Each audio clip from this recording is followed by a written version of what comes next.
চড়া সুদে টাকা নিয়ে সর্বশান্ত দুই পরিবার। কিছু টাকা বাকি থাকায় প্রাণনাশের হুমকি, চরম আতঙ্কে দুই পরিবার। অবশেষে থানার দ্বারস্থ তারা। ঘটনাটি নদিয়ার শান্তিপুর থানা এলাকার। শান্তিপুর থানার অন্তর্গত বেরপাড়ার বাসিন্দা সরজিৎ শর্মা, পেশায় চড়া সুদের ব্যবসায়ী।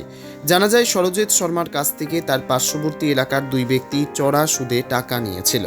যে পরিমাণ টাকা নিয়েছিল, তারা সেই পরিমাণের থেকেও বেশি সুদ গুনতে হয়েছে তাদের, যার কারণে নিজেদের বেশ কিছু সম্পত্তি বিক্রি করতে হয়েছে তাদের। সুদের পরিমাণ এতটাই ছিল, তাতেও পরিশোধ হচ্ছিল না পুরো টাকাটা। সেই কারণে সুদসহ টাকা ফেরত দেওয়ার জন্য চাপ দিচ্ছিল সরজিৎ শর্মা। অবশেষে আতঙ্কিত হয়ে থানার দ্বারস্থ দুই ব্যক্তি।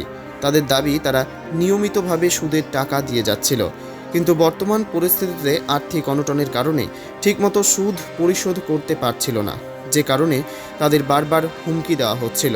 তাদের দাবি, সরজিৎ শর্মা বেআইনিভাবে এলাকায় চড়া সুদের ব্যবসা করে। অবশেষে দুই ব্যক্তি শান্তিপুর থানায় একটি লিখিত অভিযোগ দায়ের করে অভিযুক্ত সরজিৎ শর্মার বিরুদ্ধে।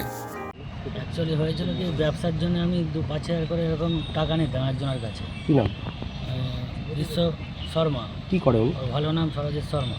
কি করে উনি? অ্যাকচুয়াল ব্যবসা কি? ওনার ব্যবসা হচ্ছে অনেক আলমারি, খাট এসব বিক্রি হয়, আর তার মধ্যেও হচ্ছে সুদে কারবার করে, চড়া সুদে। এটাই কি ওনার মেন কারবার নাকি? হ্যাঁ, এটাই দিয়ে তারপরে কী হয়েছে? তারপরে হচ্ছে মানে আমাকে এরকম রেগুলার ধরো 500, 1,000, 2,000 এইভাবে ইন্টারেস্ট নিত আমার কাছে।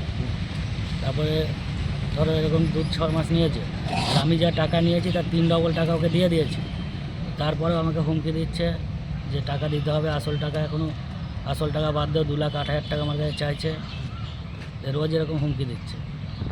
আপনি আসল থেকে সুদ যা দিয়েছেন বেশি হয়ে গিয়েছে? হ্যাঁ, তারপরে হচ্ছে ওর জন্য আমার দোকানটা বিক্রি হয়ে গিয়েছে। দোকান বিক্রি করে ওকে টাকা দিয়েছি কিছুদিন আগে। এখন কি বলছে? এখন বলছে 2,08,000 টাকা ওকে দিতে হবে। আরও? হ্যাঁ, আপনি কত নিয়েছিলেন ওর থেকে? আমার কাছ থেকে 1,60,000 টাকা। এখন আর 2,08,000 চাইছে? 2,08,000 টাকা চাইছে। ওনার নাম কি? আমার নাম উনি যার কাছে সুদ নিয়েছেন, হচ্ছে সরজিৎ শর্মা, ডাক নাম বিশ্ব শর্মা। উনি এলাকায় কি সুদের ব্যবসায়ী করেন? হ্যাঁ, সুদের ব্যবসায়ী করে। আচ্ছা, আর তাছাড়া ওর একটা ওই খাট আলমারির দোকান আছে, ওটা এমনি ফলস। শোটা আপনাকে কি এখন হুমকি দেখাচ্ছে? হ্যাঁ, হুমকি দেখা। আপনি কি ভয়ে আছেন, আতঙ্কে আছেন? হ্যাঁ, আতঙ্কে আছে। না আপনার উপর হামলা হতে পারে মনে করছেন? হ্যাঁ হ্যাঁ, পুলিশে অভিযোগ করেছেন? পুলিশে অভিযোগ করবে। আপনার নাম? প্রসেনজিৎ দেব। কি পারপাস? শুধুই ডাক্তারের দেখা হচ্ছে না, আমার শরীরে প্রবলেম আছে, পায়েটায় হাতটায় ঠিক বাত আছে, ওর থেকে আমি হাঁটতে পারি না ভালো। 10,000 5,000 করে নিয়ে 75,000 টাকা মতন হয়ে গেছিলো। দিয়ে তার সুদ হচ্ছে পার ডে 1500 টাকা করে। আমি প্রায় 8-9 মাস টেনেছি, দিয়ে আর পাচ্ছি না। দিয়ে আমি বলছি আমাকে পারবো না দিতে। দিয়ে আমাকে একটা সমিতির বই করে দিয়েছে 3টে, ওটা হচ্ছে পার ডে 600 টাকা করে কিস্তি। ওটা আমি দিয়েছি 20টা মতন, আর দিতে পারছি না। আমাকে ফোন করে খালি বলছে টাকা দে টাকা দে। আজকে সকালে আমার কাছে কিছু টাকা ছিল, ডেকে নিয়ে গিয়ে 20-30 হাজার টাকা সেটাও নিয়ে নিয়েছে। টাকাটা কী কারণে রেখেছেন? আমি ওটা ডাক্তার দেখা বলে জমিয়ে রেখেছিলাম। আমি লটারির ব্যবসা করি, লটারি বেচে খাই, কত টাকার ইনকাম হয় তো এইভাবে নিয়ে ফেলেছিলাম। যে ডাক্তার দেখানো তো হয়নি, এখনও টাকা দিয়ে যাচ্ছি, সুদে গুনে যাচ্ছি। এখন আমি টাকাটা না দিতে পারলে আমাকে টাকা ফেরত চাইছে, হুমকি দেখাচ্ছে। আমি ব্যাঙ্গালোর যাবো ভেবেছিলাম, ডাক্তার দেখাতে 1 লাখ টাকা মতো লাগবে, সেই টাকাটাও নেই আমার কাছে।